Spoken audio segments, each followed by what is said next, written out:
So these are the plants that we're going to plant up today. This is a good 2 to 3 litre pot size, and we're going to dig a hole that's big enough in order for it to go in. One of the most common mistakes is that people will do too small a hole and then try and squeeze the plant into that. Don't do that. Make sure that your hole's big enough.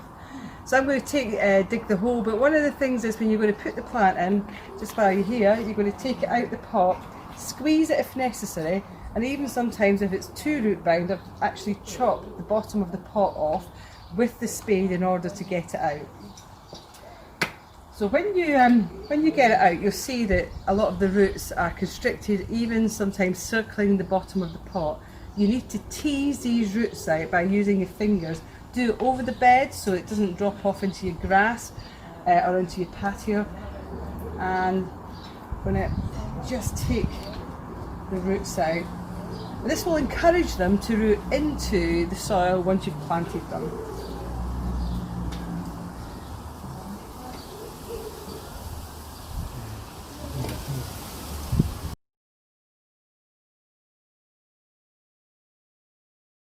We're now digging the hole. It's beautifully prepared. That's Corey. Thank you, Corey. You did it, yeah. Yeah.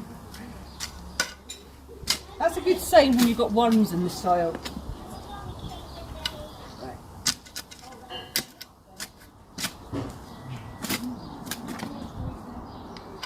I think it's always better to have a bigger hole and put some soil into it than, as I say, trying to squeeze it in. So what you want to do is you want to put this in your hole and then see if it's the right size. Now, do you see on the surface here of the pot, you see it's quite compacted, and I always think that after it's in the soil and then you water it, if it's quite compacted on the surface, it's quite hard for the water, the irrigation, to get down into the top. So I always just take a little bit, scrape a little bit off any dead leaves and just put it in the bottom of the hole.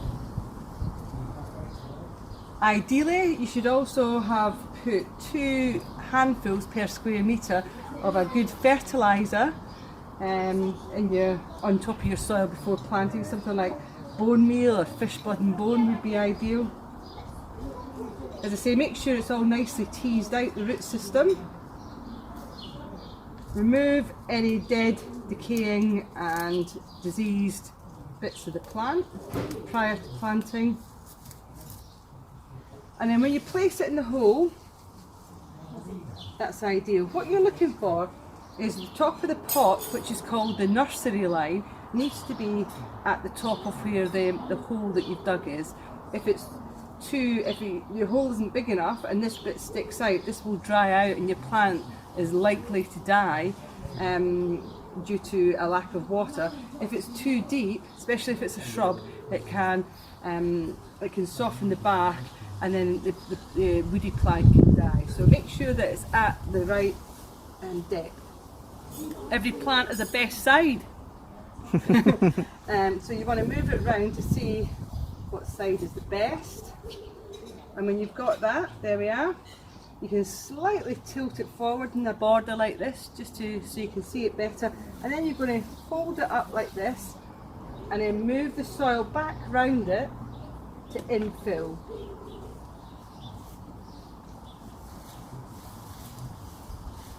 And then you really need to firm it in. So with your hands, like Boris Johnson, in we go. And then using your hands like rakes, your fingers, just go around the bottom. And if you pull it and it comes out, it's not in firm enough, so you need to go back and firm it again. If you can do that and it comes up, it's no good. So mine is fine, hopefully. And then I'll just arrange that, and there we've got our successful planting. So what we're going to do, we're just going to work our way along the border, putting the plants in exactly the same way, and then before you know it, it'll all be in. So we'll do some videos as we go along, just to give you some updates as we go along. Well, here we are at the final part now. We're just doing the watering in. You can see here from our underplanting that we bought them in groups of 3. Now, it's not something that the average gardener would go to the garden centre and think, oh, I want 3 of this, You might say, I want one of this and one of this and one of this, but actually you can see that this will all grow into one another and offer a, you know, a really large grouping of it, which will give you a better focal point and it will look better aesthetically in the garden. Now I'm on one of the single specimens here, and this is a lovely Acer, so for your key plants and a garden this size you should only require one of these. And then for what you saw, your groundwork or your fillers, you're looking at groups of 3 for these. Now I'm giving them a really good water in. And just to give you a little bit about watering is that you're better to water, not very often, but water it really deeply to go over it. In fact, standing here isn't the best solution. To have a sprinkler that goes over it's probably better. And then you allow it to dry out, and then the roots of the plants will go down seeking moisture in the soil deeper if you allow it to dry out on the surface, and therefore you get deeper rooting and the plants don't get drought stress as much.